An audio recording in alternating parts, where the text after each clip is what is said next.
Doctor Jishnu, താങ്കൾ നേരത്തെ സൂചിപ്പിക്കുകയുണ്ടായി ഒരു കൊലപാതകമോ അക്രമമോ നടക്കുമ്പോൾ ഒരാളുടെ വ്യക്തി സ്വഭാവത്തിലുപരി ഇത്തരത്തിലുള്ള ഈ ലഹരി വസ്തുക്കളുടെ സ്വാധീനമൊക്കെ എത്രത്തോളമാണ് ചെലുത്തുന്നത് എന്നുള്ളത് ഈ വിഷയത്തിൽ. പക്ഷേ ഇപ്പോൾ നമ്മുടെ സാമൂഹിക പശ്ചാത്തലത്തെ പരിപൂർണമായും കുറ്റം പറയാൻ സാധിക്കുകയില്ല എങ്കിൽ പോലും സിനിമകളടക്കം വലിയ രീതിയിലുള്ള പ്രചാരണം ഇതിന് നൽകുന്നില്ലേ? കാരണം ഇതൊക്കെ ഉപയോഗിക്കുന്നത് ഒരുതരം ഹീറോയിസമാണ് എന്നുള്ളത് ചെറുപ്പക്കാർക്കിടയിൽ കൊണ്ടുവരുന്ന ഒരു പ്രവണത, അതൊരു പക്ഷേ ഒരു പരിധിവരെ ഇത്തരത്തിലുള്ള ഈ മനോനിലയിലോട്ടൊക്കെ കൊണ്ടുചെന്ന് എത്തിക്കുകയും പിന്നീട് ഇത് കൈവിട്ടു പോകുന്ന ഒരു സാഹചര്യത്തിലോട്ടുമൊക്കെ എത്തുകയില്ലേ? കാരണം ഇപ്പോൾ ഇവിടെ നിൽക്കുന്ന പ്രതിസ്ഥാനത്ത് നിൽക്കുന്ന അഫ്ഫാൻ 88 വയസ്സുള്ള മുത്തശ്ശിയെയും വെറും 13 വയസ്സുള്ള കുഞ്ഞനുജനെയുമാണ് ഇത്രയും ക്രൂരമായി കൊല ചെയ്യുന്നത്. അപ്പോൾ ആ ഒരു മാനസിക വ്യാപാരത്തിലേക്ക് എത്തണമെങ്കിൽ എന്തുമാത്രം സ്വാധീനം ഒരുപക്ഷെ അയാളുടെ വ്യക്തി ജീവിതത്തിൽ ഉണ്ടായിരിക്കണം. അതിലുപരി ഇപ്പോൾ ലഹരിക്ക് അടിമയാണെങ്കിൽ പോലും അത് സ്വാധീനിച്ചിരിക്കാം. ഇത് എല്ലാം കൂടി എങ്ങനെയാണ് ഒരു വ്യക്തിയിലേക്ക് ഇത്ര ക്രൂരമായ രീതിയിലേക്ക് കോർത്തിണങ്ങുന്നത്? അത് പ്രസക്തമായിട്ടുള്ള ഒരു ചോദ്യമാണ്. അപ്പോ നമ്മളിവിടെ സംസാരിക്കുന്നത് ഒരു വ്യക്തിയുടെ പേഴ്സണാലിറ്റി എങ്ങനെ ഒരു ക്രിമിനൽ ഉരുത്തിരിഞ്ഞു എന്ന് തന്നല്ലേ. അപ്പൊ അവിടെ സംസാരിക്കുമ്പോൾ ഒരു വ്യക്തിത്വം എങ്ങനെ രൂപപ്പെടുന്നു എന്ന് സംസാരിക്കുമ്പോൾ തീർച്ചയായിട്ടും അദ്ദേഹം കണ്ടിട്ടുള്ള മീഡിയ എക്സ്പോഷർ, അതാണല്ലോ ഇപ്പോഴത്തെ പോയിന്റ്. മീഡിയ എക്സ്പോഷർ തീർച്ചയായിട്ടും ഒരു ഘടകം തന്നെയാണ്. അതിനെ പൂർണ്ണമായിട്ടും നമുക്ക് തള്ളിക്കളയാൻ പറ്റില്ല. നമ്മുടെ ഒരു വ്യവസായം എന്നുള്ള രീതിയിൽ മലയാളത്തിൽ ഈ അടുത്തിറങ്ങിയ ഒരു ചലച്ചിത്രം വലിയ വിജയം നേടുന്നത് ഞാനും സന്തോഷത്തോടെ തന്നെ കണ്ടൊരു വ്യക്തിയാണ്. പക്ഷേ അത് കണ്ടിറങ്ങിയ പല ആൾക്കാരും പറയുന്നത് എന്നെ വല്ലാതെ അത്ഭുതപ്പെടുത്തി. നല്ല വയലൻസ്, ഇതുപോലെയുള്ള ഒരു വയലൻസ് കണ്ടിട്ടില്ല എന്നുള്ളത്. അപ്പൊ എന്താണ് ഈ നല്ല വയലൻസ് എന്നുള്ളത് ഇതുവരെ എനിക്ക് മനസ്സിലാക്കാൻ സാധിച്ചിട്ടില്ല. നല്ല വയലൻസ് എന്ന് പറയുന്നത് രണ്ടാമത്തെ ഒരു ഘടകം, ഇത് ഒരുപക്ഷെ ചലച്ചിത്ര പ്രവർത്തകർ പറയുന്നുണ്ടാവാം, അല്ലെങ്കിൽ സിനിമയാണോ ഇതിനൊക്കെ കാരണം എന്നുണ്ടെങ്കിലും അത് സിനിമയുടെ തലയിൽ കെട്ടിവെക്കാമോ? ശരിയായിരിക്കാം. നിങ്ങളെയും എന്നെയും പോലെയുള്ള പ്രായപൂർത്തിയായിട്ടുള്ള പക്വത ആർജിച്ചിട്ടുള്ള വ്യക്തികൾക്ക് ഒരുപക്ഷെ അത് സ്വാധീനിക്കുന്നില്ലായിരിക്കാം. പക്ഷേ നമ്മുടെ മുന്നിൽ ഒരു തലമുറ വളർന്നു വരുന്നുണ്ട്. ശരി എന്ത് തെറ്റെന്ത് എന്ന് കാണിക്കുക. സിനിമകളിൽ ലഹരി ഉപയോഗം കാണിക്കാൻ പാടില്ല എന്നല്ല, ഗ്ലോറിഫിക്കേഷൻ, അതാണ് ഇവിടുത്തെ പോയിന്റ്. അപ്പോ നായകൻ മെത്താംഫിറ്റാമിൻ പോലെയുള്ള ലഹരി വസ്തുക്കൾ ഉപയോഗിക്കുന്നു, മദ്യം ഉപയോഗിക്കുന്നു, അവിടെ വളരെ ഭംഗിയായിട്ടുള്ള ക്യാമറ ഷോട്ടുകൾ, BGM ഇതൊക്കെ വെക്കുമ്പോൾ അത് തീർച്ചയായിട്ടും ഒരു 13 വയസ്സുകാരന്റെ മുന്നിൽ, ഒരു 10 വയസ്സുകാരന്റെ മുന്നിൽ ഇതാണ് ലോകം, ഇതാണ് ശരി എന്നുള്ളൊരു ചിത്രം പകരാൻ സഹായിക്കും. രണ്ടാമത്തെ മറ്റൊരു ഘടകം ഞാൻ നേരത്തെ കേൾക്കാമല്ലോ അല്ലെ? കേൾക്കാം, പറഞ്ഞോളൂ. നേരത്തെ പറഞ്ഞ പോയിന്റുകൾ 1-2 ഫാക്ച്വൽ കറക്ഷൻസ് മാത്രം നടത്തിക്കൊള്ളട്ടെ. നേരത്തെ ബൽദേവ് സാർ സൂചിപ്പിച്ചത് ഹെറോയിൻ തീർച്ചയായിട്ടും അതിമാരകം തന്നെയാണ്. അത് കറുപ്പിന്റെ വിഭാഗത്തിൽപ്പെടുന്ന, ഓപ്പിയോയിഡ്സ് എന്ന വിഭാഗത്തിൽപ്പെടുന്ന മരുന്നാണ്. സാർ ഉദ്ദേശിച്ച ഒരുപക്ഷെ ഹാഷിഷ് ആയിരിക്കും, ഹാഷ് ഓയിൽ. നമുക്കറിയാം, ഞാനിപ്പോ എന്റെ ഒരു 5 വർഷത്തെ MD അനന്തരം 5 വർഷത്തെ ക്ലിനിക്കൽ എക്സ്പീരിയൻസിൽ ഏറ്റവും ചെറിയ പ്രായം കുറഞ്ഞ ലഹരിക്കടിമയായിട്ടുള്ള വ്യക്തി 8ാം ക്ലാസ്സിലുള്ള ഒരു കുട്ടിയാണ്.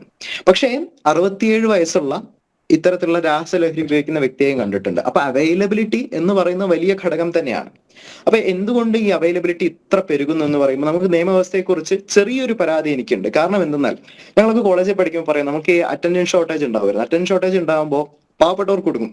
പക്ഷേ ഈ നിയമവ്യവസ്ഥ എന്ന് പറയുന്നത് ചിലന്തി വല പോലെയാണ്. ചെറുപ്രാണികൾ അതിൽ കുടുങ്ങും, വലിയവ അത് തകർത്തു പോകും എന്ന് തമാശയായി പറയാറുണ്ട്. ഏതോ പ്രമുഖ വ്യക്തി പറഞ്ഞാണെന്ന് തോന്നുന്നു. അതുപോലെ തന്നെ നമുക്ക് പലപ്പോഴായിട്ട് കാണാം, നമ്മുടെ പത്രമാധ്യമങ്ങളിലെല്ലാം 15-20 വയസ്സുള്ള അല്ലെങ്കിൽ 20-25 വയസ്സുള്ള പാവപ്പെട്ട കുട്ടികൾ, ഞാൻ അവരെ ന്യായീകരിക്കുകയല്ല, കഞ്ചാവുമായി പിടിയിൽ എന്ന് പറഞ്ഞിട്ട്.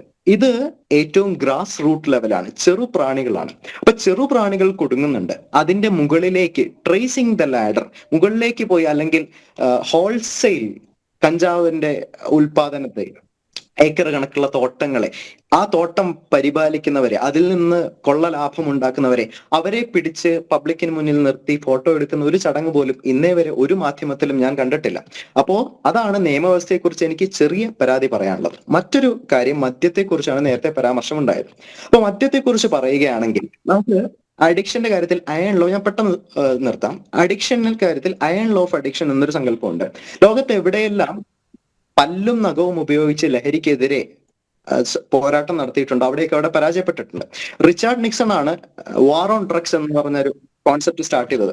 60 വർഷങ്ങൾക്ക് ഇപ്പുറം അമേരിക്ക തന്നെ പുനഃപരിശോധന നടത്തി. ഈ വാർ ഓൺ ഡ്രഗ്സ് എന്ന് പറഞ്ഞ് അടിച്ചമർത്തൽ, അതായത് ഏറ്റവും ഗ്രാസ് റൂട്ട് ലെവലിൽ ഇതിന് അടിമപ്പെട്ടു പോകുന്ന യുവത്വത്തെ അടിച്ചമർത്തി അവരെ പിടിച്ച് ജയിലിലിട്ടത് കൊണ്ട് ഒന്നും നാം നേടിയിട്ടില്ലാത്ത 60 വർഷമായിട്ട്. അപ്പൊ ഗ്രാസ് റൂട്ട് ലെവലിലല്ല കാര്യങ്ങൾ ഇതാക്കേണ്ടത്. Tracing the ladder is important. മറ്റൊരു കാര്യം, ഇനി മദ്യത്തിന്റെ മാത്രം കേവലമായിട്ടുള്ള പ്രശ്നമാണോ ഇതെന്ന് ചോദിച്ചാൽ അല്ല. കാര്യം എന്താണെന്ന് വെച്ചാൽ നമുക്കിപ്പോ വിദേശത്തൊക്കെ ചെന്നാലും അവിടെ ചിലപ്പോൾ ഉപചാരപൂർവ്വം മദ്യം എടുത്തു തരുന്ന കാണാം. നമ്മളിപ്പോ ഒരു ഫംഗ്ഷന് പോയിട്ട് നമുക്കിപ്പോ ഒരു ലൈം ജ്യൂസ് തരുന്ന പോലെ, വെൽക്കം ഡ്രിങ്ക് തരുന്ന പോലെ മദ്യം, അല്ലെങ്കിൽ വർക്കലയിൽ പോയാൽ ചിലപ്പോൾ അവിടെ വിദേശികളൊക്കെ വന്നിരുന്ന് 2-3 മണിക്കൂർ കൊണ്ട് ഒരു കുപ്പി ബിയർ കഴിക്കുന്നത് കാണാം. പക്ഷെ നമ്മുടെ സമൂഹത്തിൽ ഈ അനുവദനീയമായിട്ടുള്ള ലഹരി തന്നെ എങ്ങനെ ഉപയോഗിക്കണം എന്നുള്ളതിനെ കുറിച്ച് ആൾക്കാർക്ക് ധാരണയില്ല. അതൊരു വാസ്തവമാണ്. കാരണം നമ്മുടെ ടിപ്പിക്കൽ കോൺസെപ്റ്റ് ഈസ് ലൈക്ക് എടുത്ത് അടിക്കുക. നമ്മുടെ ചലച്ചിത്രങ്ങളൊക്കെ അങ്ങനെയല്ലേ കാണുന്നത്, വീണ്ടും വീണ്ടും എടുത്തു കുടിക്കുക. അപ്പോ നിയന്ത്രിതമായിട്ടുള്ള അളവിൽ പെർമിറ്റഡ് ആയിട്ടുള്ള കാര്യങ്ങൾ പോലും എങ്ങനെ ഉപയോഗിക്കണം എന്നറിയാത്തൊരു അത്തരത്തിലുള്ള ഒരു സാമൂഹ്യ പശ്ചാത്തലമാണ് നമ്മുടെ ഇവിടെ ഉള്ളത്. അപ്പൊ അവിടെ വലിയ വലിയ ലഹരികൾക്ക് കൂടുതലായിട്ടും അതിൻ്റെതായിട്ടുള്ള ഇമ്പാക്ട് ഉണ്ടാവും. മറ്റൊരു ഫാക്ച്വൽ എറർ കൂടി മാത്രം സൂചിപ്പിക്കട്ടെ. ഈ MDMA, നമുക്കിപ്പോ ഇതിനെല്ലാം ഒരു കോമൺ ജനറിക് ടേം ആയിട്ട് MDMA വരുന്നുണ്ട്. പക്ഷേ ഞാൻ ഒരു തരത്തിലും മുൻകൂറായി പറഞ്ഞോട്ടെ, ഒരു തരത്തിലും ന്യായീകരിക്കുകയല്ല, strictly as a medical person സംസാരിക്കുകയാണ്. MDMA എന്ന് പറഞ്ഞ് നമ്മുടെ നാട്ടിൽ ആ ബ്രാൻഡ് ചെയ്യപ്പെടുന്ന MDMA പിടികൂടി എന്ന് പറയുന്നതിൽ അധികവും മെത്താംഫിറ്റാമിൻ ആണ്. ഇത് രണ്ടും തമ്മിൽ ആടും ആടലോടവും തമ്മിലുള്ള വ്യത്യാസമുണ്ട്. MDMA അഡിക്ഷൻ ഉണ്ടാക്കുന്നതായിട്ട് പഠനങ്ങൾ എവിടെയും തന്നെ കാര്യമായിട്ട് സൂചിപ്പിച്ചിട്ടില്ല. പക്ഷേ ഈ MDMA എന്നും പറയുന്ന നമ്മുടെ നാട്ടിൽ പിടിച്ചെടുക്കുന്നതിൽ മിക്കവാറും സാധനങ്ങൾ തീർച്ചയായിട്ടും മെത്താംഫിറ്റാമിൻ ആയിരിക്കും. ഈ മെത്താംഫിറ്റാമിൻ ഏറ്റവും പ്രശ്നകരം എന്ന് പറയുമ്പോൾ വ്യക്തിക്ക് പ്രശ്നമുണ്ടാക്കുന്ന, സമൂഹത്തിന് പ്രശ്നമുണ്ടാക്കുന്ന, മാനസികാരോഗ്യത്തിന് പ്രശ്നമുണ്ടാക്കുന്നത് ലിസ്റ്റിൽ ടോപ്പ് 4-ൽ നിൽക്കുന്നതാണ്, 4-മത്തേതാണ്. ഇതിനെപ്പറ്റി വലിയ പഠനം തന്നെ ലോക നിലവാരത്തിൽ നടന്നിട്ടുണ്ട്. അപ്പൊ MDMA എന്നുള്ള ഒരു ബ്രാൻഡിങ് മാത്രമല്ല, it is methamphetamine more often, and അത് പലപ്പോഴായിട്ട് അഡൾട്ടറേറ്റഡ് ആണ്. നമ്മുടെ ഇവിടെ എന്തുകൊണ്ട് അത്തരത്തിൽ മരണങ്ങൾ നടക്കുന്നില്ല, ഓവർഡോസ് മരണങ്ങൾ നടക്കുന്നില്ല വെച്ചാൽ അഡൾട്ടറേറ്റഡ് ആയതുകൊണ്ടാണ്. പിന്നെ മറ്റൊന്ന് പറഞ്ഞത്, നേരത്തെ ഒരു പ്രതിനിധി അദ്ദേഹം സൂചിപ്പിക്കേണ്ടായി, നമ്മുടെ DJ പാർട്ടികളൊക്കെ.